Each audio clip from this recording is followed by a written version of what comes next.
Hello everyone, today I will be discussing an important life lesson that was taught to me by my stepmother. My roommates aren't here, so today my audience will be my can of disinfectant spray.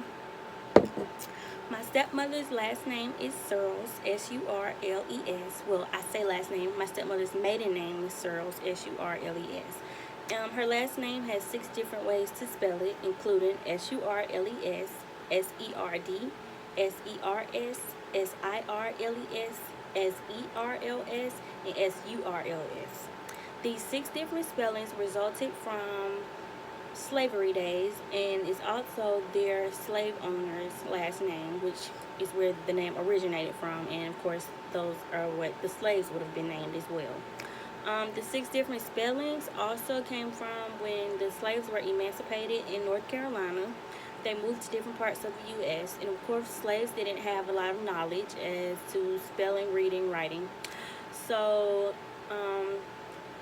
they moved to different parts of the U.S. and they spell their names different ways. The S-U-R-L-E-S spelling mainly stayed in North Carolina and also went to parts of Alabama, including Montgomery and Lowndes County. The S-E-R-D spelling is mainly native to Chicago.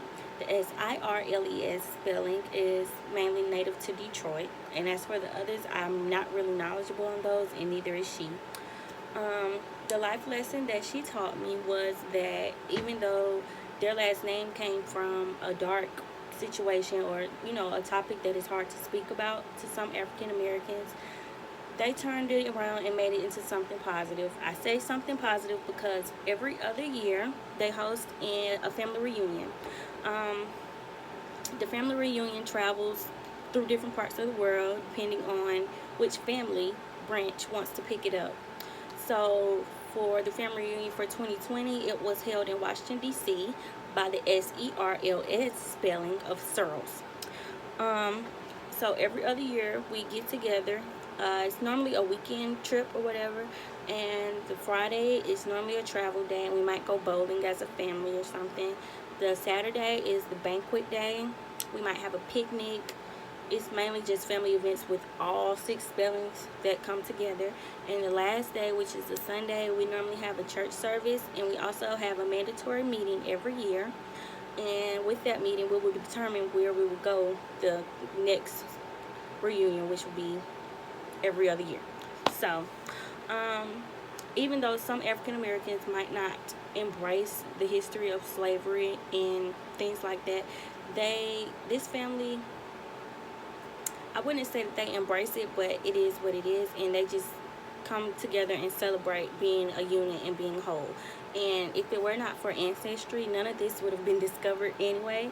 And I just feel like it's pretty neat that they put in all the research and all the hard work to find their other family members and actually interact with each other. The life lesson that I also learned from this is that it's okay to move on from the past, and if we don't, then history might repeat itself. I say history might repeat itself because a lot of African American families aren't as close-knit as this one is. And even though I am her stepchild and I was brought into her family by marriage, it's a lot of the family members that are in Chicago and Detroit that I gained a close relationship with.